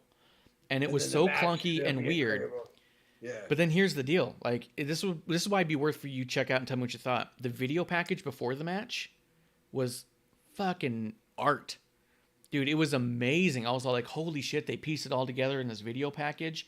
I'd rather not see the actual build-up and see the way they pieced up the build-up in that video package, because it complemented the match so well, and it allowed the match to breathe and be what it deserved to be. It was fantastic.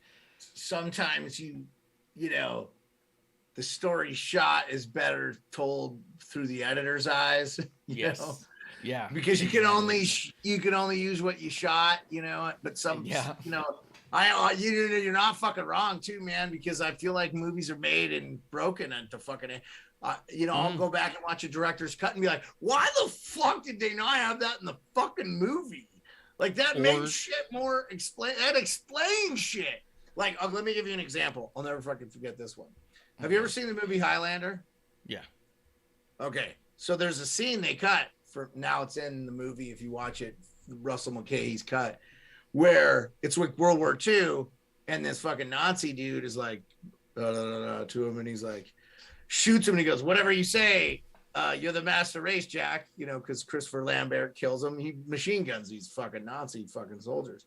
And he saves this chick in the barn, this little girl, who ends up being a secretary in New York, and she's like 50-something. So you're like, that would have been good to know. Yeah. Also for the fan fiction in me, let's get fucking more, Connor McLeod stories from the fucking Clan McLeod for the, because you live fucking 1,200 years or whatever. So, I always think the story is so important, but if you can edit it shit together and make it a good story, which sounds like you feel like they did that, that's awesome. And I'm good with it. I'm just saying, like, we could get back to Bianca and Becky. I would be good with that, actually. And I think Bianca should get her belt back. I think Becky can do a lot for other people and not have to be the champion. I feel like they need to break her away from that for a while, because the whole this and that, just like that shtick from her is just starting to wane a little bit for me. Like, I get it, you're the best, and Becky 2 belts and never lost, but you did take a break, and okay, I got you. It's just, we don't need to hear it anymore. You know what I'm saying? I feel like it's we got it. Like, and she's so good. Who would you like to see her match up? I guess that's the real. Who would you like to see her match up with after Bianca? If she's not the champion, what would you like to see? I just feel like she could create so much fucking havoc by not being the champion and kind of really like putting the whole women's division over again. I feel like that with her without a title could be it's a delicate balance, right? Because the title has to be important, and if you're not careful, you can make everybody else more important than the title, and you end up with issues like they have in AEW right now, where the champion is irrelevant to the overall program. That's true. And Becky's such a big star that her having the title makes the title seem so important. I do believe she needs to lose it. I think that this Mania is going to be the Mania that she does. Who does it go to? But then you go to, well, if she doesn't have the title, why does anybody care? And not kayfabe, I'm saying in kayfabe, why would any other wrestler care? Fans, we're going to care. But let's say that Becky doesn't have the title and she's been running amok over the division for 3 years. Why do you care to have a match with her? What are you trying to prove, right? All you've been trying to do is get her title. You could do a cool program with her and Bayley. But then you just have her and Bayley, which is amazing, but could then become more important than the title. And then that's a delicate balance, you know? What about this? She loses the title and then commences to just like get the shit beat out of her and is like at the lowest doldrums, maybe kayfabe injury or, you know, just like losing to people that no one, like she gets the yips, right? Yeah. Like, and then she come like baby face back, like all the way back to the top, becomes champion again. And it just give her that individual, because she's so good, she can individually do it. I'd be cool with the storyline too. But Bayley, I haven't seen Bayley. I'm excited to see that new part of wrestling that I've missed out on. So I would like to see that too. That would be fun. So, well, the only two women who have ever held the titles, as long as the two of them have held them, they're the only two women who've held the title for 500 days or plus. What would be great? What would be great with that though? Like you're saying, is have one of them be champion of one division and one the other. And I know you don't like the double title thing, but just because of the significance of that would be cool. And it doesn't involve Charlotte being the champion. She doesn't, shouldn't. Zang. Which Zang on Wayne's World was excellent, which I don't think that is really excellent. But Grim Reaper says, I think Bayley comes back the night after Mania. You can build a story with Alexa and Becky up to Mania. You could do absolutely all those things. I kind of think Bayley's coming back right after Mania too, but I think also this, Becky was physically ready to come back before SummerSlam, but they pulled the trigger and brought back Becky at SummerSlam for a reason, right? Not before, for a reason. Yeah. I think for the pop. It was a big pop. It was more than the big pop, but the big pop happened because it was in the right moment, the right time, and for the right reasons. Yeah. I think with Bayley, she's ready to come back after Mania. I don't know if it's the night after, because I wonder if they wait for that right moment to pull the trigger, and then we get a big moment. You know what I mean? Like, I just don't know. Maybe. And then, Alexa and Becky can tell stories. I'm not worried about that. I'm excited for Becky and Lita. I think it's going to be really cool. It's going to be a lot of fun for them. I think it seems like it's something that Becky's wanted to do. Yeah. Like for her career. That's what it seems like, yeah. Why not check that off the list if you can, you know? Yeah, dude. I got one alibi. Today on Pat McAfee's show, Seth Rollins and him were talking about how they'll start talking about what's going to happen, and Pat will just go, he'll just vacate the area, and Seth will be like, what the fuck? He goes, Michael Cole go, he doesn't want to know. And I think a big part of the pop is Pat's excitement. And we get to be, if he's a fan, we get to be excited with him. The alpha male of our species, the shit that he is doing is so good. I know Bishop says this too. I know you're on it.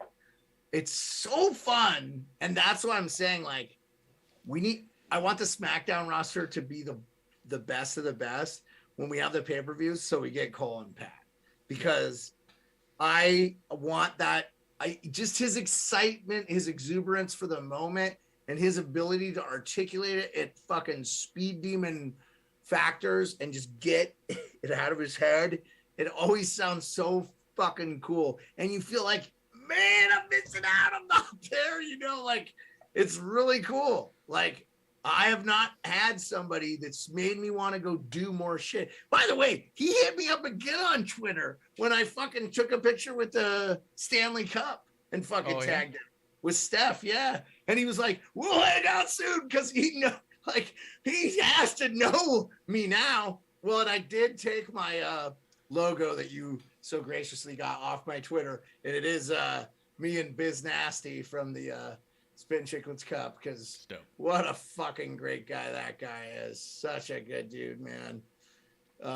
If you don't know anything about hockey and you want to know, go listen to the Spit and Chicklets podcast. There's a ton of great hockey podcasts out there.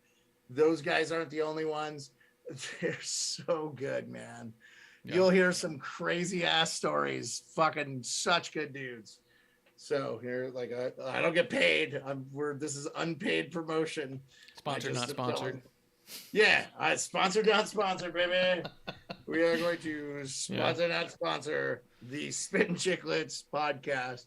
They're fucking great. They're gonna come out. They're coming out with a video today or tomorrow of them playing golf with resident Alaskan Scott Gomez in what they call the sandbaggers. They call them the sandbaggers, which means like when you're sandbagging, you're like you're pretending to be better than or worse than you are, but you end up being really good. Hustling in the pool halls in Minnesota Fats, Color of Money, you know, all those. The hustler, you know, it's called hustling, but in the world of golf, they call it sandbagging. So, yeah. A wrestler pretending he's not that good ends up being like the greatest of all time or some shit. Like Stone Cold did when he was the nurse. And he was sandbagging, and he was a nurse. He's like, oh, I got it from here. And he starts beating fans with the bedpan and stuff. You know what's funny is actually sandbagging is a slang in wrestling, but it has to do when you're not feeding someone for the move. You sandbag them. You just become real heavy. Right. And so Charlotte must be the fucking best sandbagger ever. Wrestling a sandbagger at Wrestlemania. Good luck, Ronda. Grim Reaper says Pat and Miz had an awesome interaction yesterday as well. So, dude, Pat is just yeah, it was funny as shit. Fantastic. Yeah, Miz was not on the show, but he just interrupted it as he walked. Because as you walk into the thing, Pat's like on this stage, and he's so funny. He's like, we can see everybody. They can hear us. They fucking hate us. It's good, man. And the week of the Super Bowl is like my favorite week because like all the fucking radio shows are in LA. They just get so many great interviews. And now we're getting wrestlers. It's so cool. Yeah, Pat does wrestlers. I know we're going to have some other guys. I'm hoping Roman comes on. Now, where's SmackDown Friday? Because I was wondering, is Pat I hope they get like, imagine if Pat gets Baron Corbin and Madcap. They're both former NFL players. Man, that would be good. Let's get them on. And he plays... And Pat plays a character that hates both those guys. Well, and here's what... So it could be a lot of fun. Well, and yes, it could be great. But here's something that I love about modern wrestling. They don't have to always be kayfabe. You can learn about the person that's doing the character and enjoy... Like, you could become just because you may not like the shtick, you might become a fan of Corbin and Madcap. I kind of am because of Corbin and stuff. Seems like a good dude, man. On Peacock, they have Not Sam Wrestling as a show on there, and there was an episode where he had on Baron Corbin just to talk about horror movies. It was their Friday the 13th episode. Yeah, and it was amazing. Cool. He was totally out of character and really cool. Corbin's an awesome dude, but I'm just saying because Pat McAfee on his show still plays a lot of kayfabe. Because like he'll talk about like when Adam Cole premiered at AEW, he goes, "That guy's a scumbag. Totally hate him." But that was pretty cool. Like, So he could do a thing where it's all like, Baron, I hate you, but I really got to know, what do you think about this? You know what I mean? Like, he could have fun with it. Well, and I'll be honest with you, I thought Adam Cole hated fucking Pat. But then when he was like doing the Adam Cole Bay thing, I was like, oh, I guess Pat and Adam Cole must be cool. Yeah. Like in real life. I didn't think about it. So I was like, oh, that's cool, man. Good. Yeah. And it was crazy that he did kayfabe on his show with Adam Cole, right? Like there was a big outburst. There's a big outburst on there you can watch and stuff. So it was amazing. It was amazing. It was all over the fucking internet. It was so big. So yeah, even more amazing though was Pat's fucking moves in the ring. Shout out the GOAT, fucking Pat McAfee. Future two-time Hall of Famer. Yeah, hopefully God he goes. We gotta go, right? When he gets in the Hall of Fame. Oh yeah, we gotta go. Hopefully I'm best friends with him because he talks to me on Twitter. Oh yeah, dude, I want them to come out with an elite figure where he's in his takeover gear and comes with a little football that has Adam Cole's face on it. Dude, why aren't you fucking working for the WWE and like marketing? Or you'd be so good. Dude, you're like, you know what you remind me of? You know what you could be? You could be the fucking Dave Filoni, like Dave Filoni is for Star Wars. You know, Dave Filoni. He notoriously did the cartoon and like fucking made it kick ass. And actually people that were like original trilogy fans were like, this fucking show is awesome. And little kids that were growing up go, this shit is awesome. And now they're like, the fucking Mandalorian is awesome. And it is awesome because Dave Filoni's involved. And you could have Chris Marsh, who's like a fucking, I'm just saying, man, like, she worked for the WWE, man. I think you'd be awesome. awesome. Care about this shit more than anybody I've ever met. And you are so fucking sportive. Dude, you're like the biggest corporate man that's never been paid corporate dollars ever. You know? Yeah. You believe in what they're trying to do so much. Like, I just feel like you should be doing that. Because, like, you know, and we could still have the Wrestling on the Rock show. I mean, I'm not trying to get away from that. I'm just saying, like, you could invoke a lot of this stuff. I think a lot of your ideas are so good, and you seem to keep a really good perspective about the whole thing. I mean, I think you have your biases. I know you don't. You have your people you don't like. I mean, I'm not pointing anybody out or anything, but I will just say, like, you could do good for even guys like him. You could do good for careers for guys like that too. I think, you know. Anyway. You should think about it. I think it'd be a lot of fun. We were looking at some stuff on LinkedIn before. They were looking for some graphic artists and stuff for their shop. Yeah, like, and now, dude, it's all telework. You don't gotta move. So you work for the WWE. Yes, fucking do it, man. Like, do it. I'm telling you, because Steph is doing the same thing. She's looking for other job. Like, she's got a great job, and you know, but she's always looking and like going, oh, I know what we need to be comfortable, and you know, I don't think she wants to be stressed forever. No, makes sense. You know, makes sense. Yeah, but let's see. We'll see how it pans out. How we end up with Elimination Chamber. That's going to be not this coming weekend, but the following weekend. Yeah. So we'll see how we get there. What we're going to be doing. Are you going to do any kind of a Super Bowl thing? You're going to do any kind of like watch along on your channel or anything? No, I haven't done any live stuff for almost a year. Okay. So I need to start putting out content, and we're working on a plan to do stuff. I just, I don't know, dude. Like, once it feels like a job, once it starts feeling like a job, you know what I'm saying? It is a job.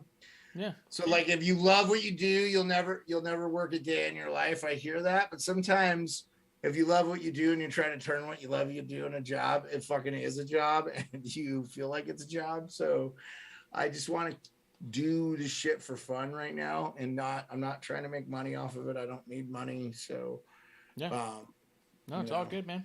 It's all good.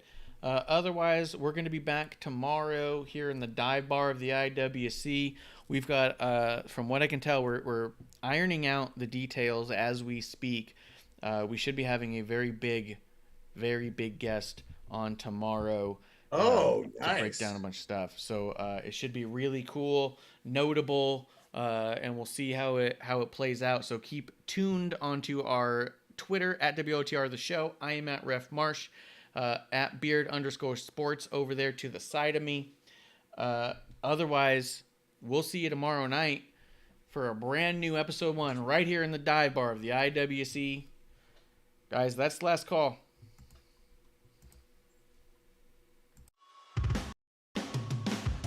Hey, producer lady here. Thanks for tuning in. Continue to support us or buy us a drink by following and putting the I in subscribe on Twitch.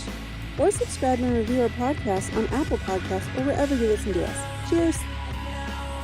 I would never have a drink with wrestling on the rocks.